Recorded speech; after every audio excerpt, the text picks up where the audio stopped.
You know, I've been thinking a lot about prayer. Does anybody think a lot about prayer? You know, growing up, you would see a lot of times people pray, and you'd see people pray at meals, right? Anybody, raise your hand if you grew up praying at meals. Yeah? Anybody grow up praying before bed? Doing that now, I lay me down to sleep deal? Yeah? Anybody grow up praying in the morning time when you first woke up? Some of you. Did anybody grow up praying at any other time during your day in routine? Before a test. That's classic there. Yeah. So, I had a high school boys small group many, many years ago. One of the ways that we introduced prayer as a habit, as a ritual in our lives, is creating that space to have the conversation with God. This is what prayer is, right? It's really conversation with God. And has anybody heard the term mindful meditation? Some of you have? Yeah, good. So mindful meditation is all about creating that space for yourself where you reconnect to your spirit, right? Our minds go 1,000 miles an hour all throughout the day, and sometimes we're not present where our physical body is present, right? We're off in la la land somewhere. And so mindful meditation is all about grounding ourselves and getting back into this moment, right, where you are right now. And prayer serves a similar function in our relationship with God, because our lives go so fast and we get disconnected with God. You ever seen a video or anything where the audio doesn't line up with the video? There's some type of lag, right? And those lips are moving and the audio is either lagging behind or it's way forward, and you're just like, what is happening, right? We get on these parallel tracks in our relationship with God, right? God is moving in this way. And for whatever reason, we just haven't quite caught up in our lives, right? And so these moments of prayerful meditation are moments that we can ground ourselves and get those tracks back in alignment. And they all require space and conversation. And so for this high school small group, we talked about how do we create pockets during the day, right? The same idea as creating those pockets of prayer when you eat meals, right? The idea of praying about meals is not just praying about the sustenance that God has provided in your life, right? It's about creating a habit of 3 times a day, you're going to carve some space out to say, hey, God, I see you, I feel you, and I thank you.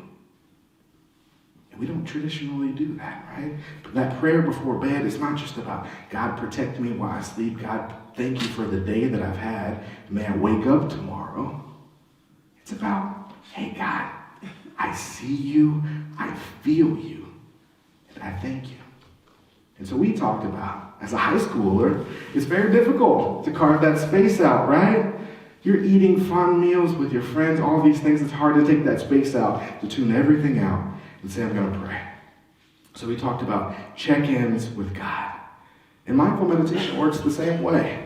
So every time you go to the bathroom, you spend that time at the sink and you wash your hands. Hopefully you wash your hands. You look in that mirror. I want you to close your eyes, and I want you to take as much as 30 seconds and as few as just a couple of seconds to acknowledge God and say, I feel you, God. I see you, God. And I thank you, God. And hopefully use the bathroom more than 3 times a day. And then it evolves into other moments, right?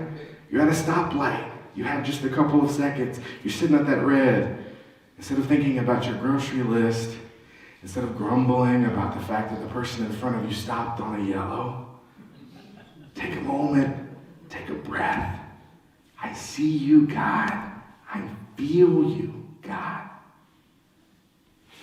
And I thank you, God. Does anybody remember the acronym that we use when we talk about the model of prayer? Uh-oh. It's a book in the Bible. It's 4 letters. It's in the New Testament.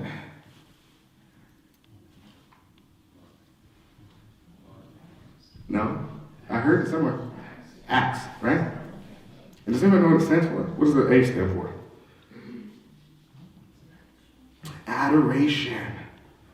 What does adoration mean? Anybody know? You can shout it out. What's the main word in adoration, the root there? Adore, right? And how do we express to someone that we adore them? Is it a positive or a negative thing? It's a very positive thing. It's an overwhelming positive thing, right? And so the Lord's Prayer is all based on this. So, our Father who art in heaven, hallowed be thy name. Adoration, right? What does the C stand for? Something the Catholics do. In a box. Confession. Yes. So the idea is that in prayer, we're going to confess something, we're going to offer something to God, right? Because raise your hand if you've been living a perfect life. Not a thing, right? It's not a thing, right?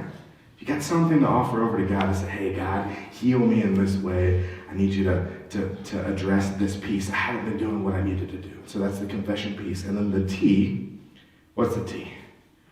It's a famous holiday and a meal. Thanksgiving, right? Right. And that's the thank you, God, right? We know that part. We're good at that part. And what does the S stand for? This is the heart. No, not quite. No, not quite. Sincerity? No, not quite. Surrender? These are all good. Maybe we need to rewrite this one. What? Sorry? Sorry? No? It's a hard word. It's called supplication. Does anybody know what supplication means? That's what you're going to say. Does anybody know what supplication? Anybody know what supplication means? This is our ask of God, right? This is the tough part, right? Because this is the part that we're most conveniently doing. Because prayer works like this, right? We don't have this relationship with God. We don't have a prayer life necessarily. And if we're honest with ourselves, a lot of us can acknowledge, I don't pray as much as I probably ought to, right? And prayer is our conversation with God. So if you're not praying and having that personal time with God, well, then you're not having conversation with God, right? Has anybody had a relationship where they didn't talk? How'd that turn out? It's not very good. You know, they say that prayer is our opportunity to talk to God, and devotional time and meditation time is our opportunity to listen to God. But if we don't have the conversation time with God, God doesn't know what's on our hearts. We're asking God to assume what's on our hearts. We're asking God to read our minds and read our spirits instead of having an open dialogue with God. And there's a beauty to offering things to God in that space. But oftentimes, when we don't have a good prayer life, and I'm not talking about Sunday service, right? Because what we do in Sunday service is what's called corporate prayer, okay? I stand up there and I pray on behalf of everyone, and that's corporate prayer, right? That doesn't count as part of your prayer life, okay? That's part of worship. That's part of us praising God collectively as a community.